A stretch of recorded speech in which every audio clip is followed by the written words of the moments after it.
All right, so today I wanted to expand upon a topic I've talked a lot about before, and that's from, it is the concept of hypocrisy in politics, right? Hypocrisy in politics. So, this is from Chef Andrew Gruel saying, I used to get super frustrated by the blatant hypocrisy in politics. Now I'm just impressed with either side's ability to lie with such intensity they actually begin to believe their own lies. That's politics, the ability to believe your own lies. And I think it's a very good point in that I do believe that a lot of these people have been lied to so much, they've been told the lie so many times that they actually believe it, right? Like, I mean, there's several examples of that. Number one is the situation right now where people are, forced out of work and, you're not allowed to go out to eat in a lot of places. You're not allowed to go to a gym. People know what I'm getting at there. Um, but there's other aspects of that too. Like there's climate change. There's all this kind of stuff too that people have been told to lie so many times that they just believe it, and that's how we get by these days. And um,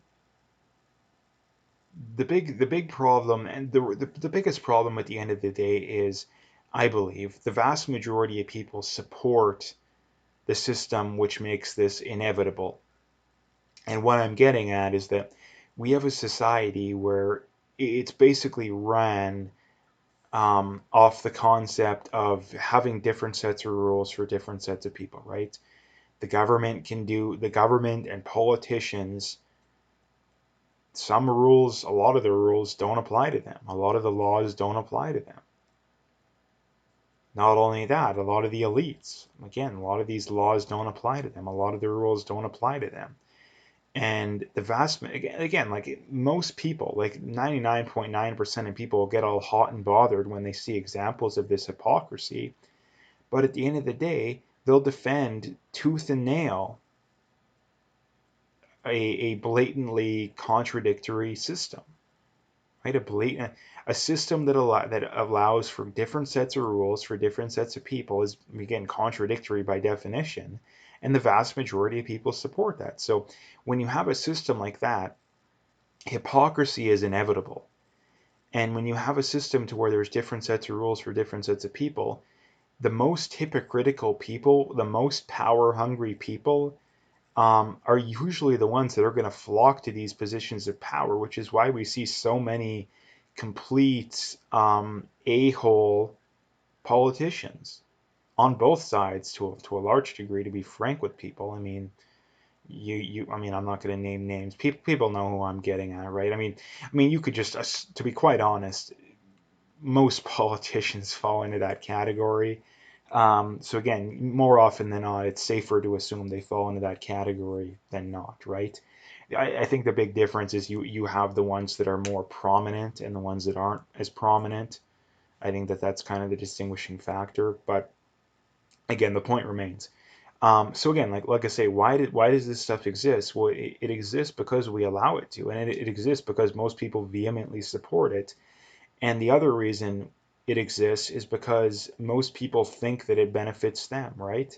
Especially on the left, because again, the left is bigger on the contradictions. Again, the right still supports them, right? The right still supports the concept of taxation of all these kind of just blatant um, hypocritical things that go on in society, the blatantly contradictory things in society. The difference being is that the right generally wants some hypocrisy and some contradictions. The left wants more hypocrisy and more contradictions, right?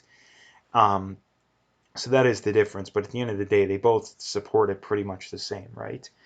Um, but again, the way to solve this kind of stuff would be very simple. It'd just be to have a system where um, this stuff isn't allowed. We have a system to where it isn't blatantly contradictory. But again, the problem with that is that the vast majority of people would never support that. And even if they did, I don't think the elites and or the politicians would allow it because they love a system to where they can get away with things that everyday people can't get away with, right? They love it. And they know that the majority of people are naive enough to where they can be so easily manipulated that they can be easily manipulated into supporting the system, right? Um, and I think that's that's one of the worst things about politics these days, right? So at the end of the day, like I say, it's a very good point. And him saying, "I'm impressed with either side's ability to lie with such intensity they actually begin to believe their own lies." And I think that, I mean, there's several the best real world examples of that. I think I think there's two competing ones right now, to be honest. I think the biggest the competing ones are the lockdowns, right? The ability for politicians to have such overwhelming evidence that shows that the lockdowns do not work. And again, that's even coming from a lot of government organizations that will, remain nameless, that are suggesting this kind of stuff, right? Um, and the other big one too is Trump, right? Basically, the fact that, again, you have people that still believe Trump Russia collusion. You have people who still believe the fine people hoax. Just all these just blatant lies too. And again, I'm not a huge fan of Trump either. But again, like, this when the concept of Trump just proves just how partisan people are. Because regardless of what you think about this kind of stuff, you need to be able to talk about it with a level head. And it just shows just how crazy people are these days. That when it happens to a lesser degree with Trudeau as well in Canada, is that you have a lot of conservatives that are so blinded that, again, like, all they're worried about is, oh, Trudeau's the worst thing in the world. And again, he is very bad. We should get rid of him. But the problem is that they're so blinded by their hatred for Trudeau that they're ignoring the fact that the conservatives have gone off the deep end to some degree as well. And they're also ignoring the fact that, let's just say Trudeau does resign, or Trudeau is forced to step down as leader, it's highly likely that someone as bad or worse than him takes over, right? So again, like, I want to be fair here to both sides here, but again, Trump is by far the worst, right? And that the main difference is that the mainstream media is blatantly biased to the left. So again, the mainstream media covers for Trudeau no matter what he does, and the mainstream media will spin no matter what Trump does into making it seem like he's the worst guy in the world, right? And again, like, Trump Russia collusion, the fine people hoax, all these kind of things just prove that kind of stuff, right?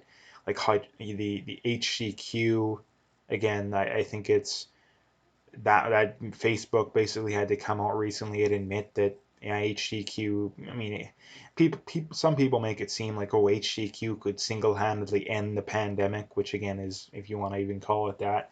Um, I don't know what the truth is, to be quite honest. I would acknowledge that, but again, the data I'm hearing seems to imply that HCQ can help. And again, that's just what I'm hearing. I don't want to make any medical claims or anything like that here. But again, Facebook did admit that it was wrong to censor people for saying HCQ is helping, right? So they're basically acknowledging that it can help. Um, but like I said, the main point here is very simple, is that blatant hypocrisy exists in politics these days is because the vast majority of people support it, right? The vast majority of people support it. And one of the biggest problems, I think, is a lot of the people that seem to complain about it the most are the people that enable it the most. Because if you actually cared about hypocrisy, you would call for a more decentralized system. You would call for less government power, right? The more power that government has in society, the worse this problem is going to get, right? So anybody who complains about government hypocrisy, anybody who complains about corporate corruption or any of this kind of stuff, hears these problems and thinks, oh, the government needs more power. They're admitting that they're either incredibly insane, or they're just part of the cult and they want to push the cult, right? Like, it's very it's very, sad to think about, I guess, but at the end of the day, that's how it works. So, um, and it's like I brought up before too, is that most politicians get into politics, especially at the higher levels. Again, if you're some small town, town or city councilor, yeah, I could see that's probably a lot of exceptions there. But at the high level, the highest levels of government, like over 90, 95, maybe even probably upwards of 99% of these people are not good people. They may have had good intentions at one point, but again, good intentions don't mean anything at all. Because again, regardless of whether you have good intentions or not, if you're enabling a bad system, you're a part of the problem, especially when you're knowingly enabling a bad system, right? Like any politician who is enabling lockdowns at this point, again, I don't care if they're a good person or not. In fact, I don't care what their stances are on any other issues. If they support this stuff, they're supporting something that's doing more harm than good, right? And part of the reason why a lot of these people support it is the power aspect of this too, that politicians and a lot of these other people, they have so much power right now, completely unchecked too. Like there is no political opposition in most areas to this stuff. So again, of course they're going to abuse their power. This is another thing people don't understand. It is basic human psychology to not be able to deal with massive unchecked power. It's just basic human psychology. I don't understand why it's so controversial. And there's nothing that says that basic human psychology doesn't apply to politicians or doctors, or it depends upon whether you're on the right or the left. No, it doesn't depend on any of that kind of stuff,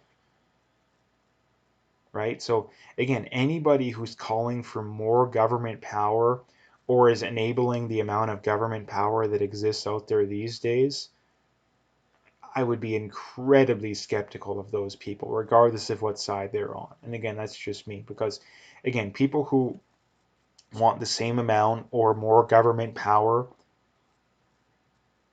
they're people that are exhibit A, like textbook examples of this problem. Like textbook examples of this problem. Um, so anyway, that's what I wanted to bring up today. If you like the video, make sure you hit that like and subscribe if you haven't already. Make sure you check out those links below. Follow me on those other platforms if you haven't already. If you want to donate, you could do that as well. Again, I would very much appreciate whatever support I can get. But like I said, at the very least, just hit that like and subscribe and stay tuned for more.